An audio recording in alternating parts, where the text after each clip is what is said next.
Hello friends, சிந்து பைரவின்ற எபிசோடில் என்ன நடக்கலாம் அப்படிங்கிறத பற்றி பார்க்கலாம். இன்றைக்கான எபிசோட் அதிரடியான எமோஷனல் எபிசோட் அப்படின்னு சொல்லலாம். சிவாவும் சிந்துவும் கோர்ட்டில் நிற்கும் போது ஜட்ஜி நீங்கள் ரெண்டு பேரும் கணவன் மனைவியாக வாழ்ந்திருக்கீங்களா அப்படிங்கிற மாதிரி கேட்குறாங்க. சிவாவாலையும் சிந்துவாலையும் அந்த கேள்விக்கு பதில் சொல்ல முடியாமல் அப்படியே ஒருத்தர் பார்த்துக்கிட்டு இருக்காங்க. இந்த பக்கத்து சினேகா ரொம்ப மனசுக்குள்ளார சந்தோஷப்பட்டுட்டு இருக்காங்க. தொடர்ந்து பார்த்தோம் அப்படின்னா சிவா சிந்துக்கிட்ட கேள்வி கேட்டுக்கிட்டு இருக்காங்க. இதுக்கடையில் சிந்துவோட அப்பா அம்மா அப்படியே ரொம்பவுமே கவலைப்பட்டு கண்ணீர் வடிக்கிறாங்க. என்ன நடக்குது, இதெல்லாம் பார்க்கணுமா அப்படி இப்படிங்கிற மாதிரி. மகா வந்து எப்பவும் போல் அப்படியே வெறி பிடிச்ச மாதிரி பேசுகிறாங்க. இதுக்கப்புறம் பார்த்தோம் அப்படின்னா அதாவது கொஞ்ச நேரம் டைம் கொடுத்து இந்த சம்மந்தமாக அப்புறம் விசாரிக்கிறேன் அப்படிங்கிற மாதிரி டைம் கொடுத்துட்றாங்க. இப்போ அந்த நேரத்தில் பார்த்தோம் அப்படின்னா மகா வந்து இவங்களெல்லாம் பேசான பேசி விட்டுறாங்க. இப்போ சிந்து வாயிலே உண்மை சொல்லுவாங்க பாருங்கள், அப்போ நீங்களாம் என்ன பண்ண போகிறீங்க நான் பார்க்குறேன் அப்படிங்கிற மாதிரி அன்னபூர்ணியாக இருக்கட்டும், அதே நேரத்தில் சிந்துவோட அப்பா அம்மாவாக இருக்கட்டும், அவங்கள மகா நல்லா பேசி விட்டுறாங்க. அடுத்து நடக்கிற எல்லா விஷயத்தையும் நினச்சி ரொம்பவுமே கவலைப்பட்டு சிந்து வந்து வெளியில் நின்றுட்டு இருக்காங்க. அந்த நேரத்தில் பார்த்தோம் அப்படின்னா மகாவும் எசக்கி அங்கே வராங்க. மகா வந்து பேசான பேசுகிறாங்க சிந்துக்கிட்ட. கடைசியில் பார்த்தோம் அப்படின்னா நீ உண்மையை ஒத்துக்கலை அப்படின்னாக்கா சிவாவுக்கு பெருசாக தண்டனை கிடச்சிரும், ஜெயிலில் பிடிச்சி போட்டுருவாங்க, அதனால் உண்மையை ஒத்துக்க அப்படிங்கிற மாதிரி எல்லா விஷயத்தையும் டார்கெட் பண்ணி இப்போ சிந்துக்கிட்ட பேசுகிறாங்க. சிந்து அதெல்லாம் கேட்க ஒரு கட்டத்தில் பார்த்தோம் அப்படின்னா மனசுக்குள்ளார ரொம்பவுமே குற்ற உணர்ச்சியோட ஃபீல் பண்ணிக்கிட்டு இருக்காங்க. ஆனால் இவங்கெல்லாம் பேசிக்கிட்டு இருக்கிறத சிவா அந்த பக்கம் தூரமாக நின்று கேட்டுக்கிட்டு தான் இருக்கிறாரு. இப்போ சிந்து ரொம்ப எமோஷனல் ஆகி அப்படியே கண் கலங்கிக்கிட்டு இருக்கிறாங்க. இப்போ இவங்கெல்லாம் பேசிட்டு அதாவது மகாவும் எசக்கியும் பேசிவிட்டு அங்கேருந்து கிளம்புறாங்க.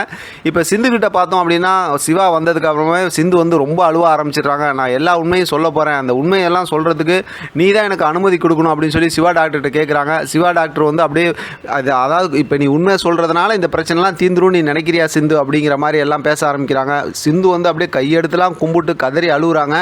ஆனாலும் பார்த்தோம் அப்படின்னாக்கா சிவா வந்து சூப்பராக இன்றைக்கி எமோஷனலாக ஒரு பேச்சு பேசுகிறாரு. அதாவது நீ வந்து இந்த மாதிரி டிவைஸ் கொடுக்குறாங்க எல்லாம் நடந்தாலும் நான் சினேகா கூட சேர்ந்து வாழ போகிறதில்ல ஒரு பக்கத்து. இன்னொரு பக்கத்து என்னன்னா நீ உண்மையை சொல்லிட்டு அப்படின்னா உன் மேலே நம்பிக்கை வச்சு இந்த குடும்பத்தில் யாரெல்லாம் இருக்காங்களோ பெரியம்மாவாக இருக்கட்டும் உங்கள் அப்பா அம்மாவாக இருக்கட்டும் எல்லாருமே நம்ம இழந்துட வேண்டியது வரும், அதனால் நீ எந்த உண்மையும் சொல்ல வேணாம் அப்படிங்கிற மாதிரியும், இது சம்மந்தமாக வந்து நம்ம ஆரம்பத்தில் நடந்த அந்த பிரச்சனை அந்த சொன்ன பொய்யாகவே இருக்கட்டும், அது வந்து உண்மையாகவே இருக்கட்டும், அந்த பொய் வந்து உண்மையாக இருக்கட்டும், அதனால் நீ அப்படியே அமைதியாக இருந்துட, அதுக்கப்புறம் வரக்கூடிய எந்த விஷயமா இருந்தாலும் கஷ்டமாக இருந்தாலும் அதை நான் தாங்கிக்கிறேன், அதை தாங்கிக்கிறதுக்கு நான் பழகிட்டேன் அப்படிங்கிற மாதிரி சிந்துக்கிட்ட சொல்கிறாங்க. சிந்து வந்து நான் காலத்துக்கு இந்த மாதிரி குற்ற உணர்ச்சியோடு தான் இருக்கணுமா அப்படின்னு கேட்கும்போது நம்ம மற்றவங்க அதாவது நம்ம குடும்பத்தை பற்றி யோசித்தோம் அப்படின்னாக்கா அப்படி தான் இருந்தாகணும் அப்படிங்கிற மாதிரி எல்லா விஷயமும் சொல்லிவிட்டு நீ எந்த ஒரு சூழ்நிலையிலையும் எமோஷனல் ஆகி உண்மையை சொல்லிடாத சிந்து அப்படிங்கிற மாதிரி சிவா சொல்லிட்டு அங்கேருந்து அப்படியே கிளம்புறாரு. சிந்து அப்படியே கண் கலங்கி போய் நிற்கிறாங்க.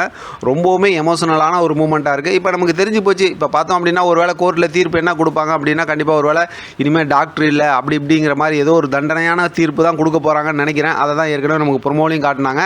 இது எப்படி பார்த்தாலும் இப்போ வந்து சிவா சிந்து பிரியல அப்படிங்கிறது நமக்கு தெரிஞ்சு போச்சு. சினேகாவுடைய அந்த வில்லத்தனம் இன்னும் தொடருங்கிறது நமக்கு தெரிஞ்சு போச்சு. சரி, இந்த பக்கத்து கதைக்கு ஆறுமுகம் கதைக்கு வந்தோம் அப்படின்னா ஆறுமுகம் வந்து உடம்பு சரியில்லாமல் படுத்திருக்காரு. இப்போ பைரவி வந்து கஞ்சி கொண்டு வராங்க.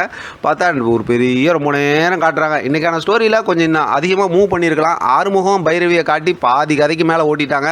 இப்போ கஞ்சி கொண்டு வந்து கொடுக்குறதா இருக்கட்டும், அப்படியா இருக்கட்டும், இப்படியா இருக்கட்டும், அதில் பார்த்தா ரொமான்ஸாகவே அப்படியே ஓட்டி கடைசியில் இன்றைக்கான எபிசோட்டை அப்படியே முடிச்சிட்டாங்க. நாளை அப்படிங்கிற ப்ரொமோவில் பார்த்தோம் அப்படின்னா தீர்ப்பு சொல்கிறதா வந்து சொல்லியிருக்காங்க. பார்க்கலாம் என்ன தீர்ப்பு சொல்கிறாங்க அப்படின்னு. இதை பற்றின உங்களோட கருத்து கமெண்ட் பாக்ஸை தெரியப்படுத்துங்க. தொடர்ந்து ஆதரவு கொடுங்க. தேங்க்யூ ஃப்ரெண்ட், தேங்க்ஸ் ஃபார் வாட்சிங்.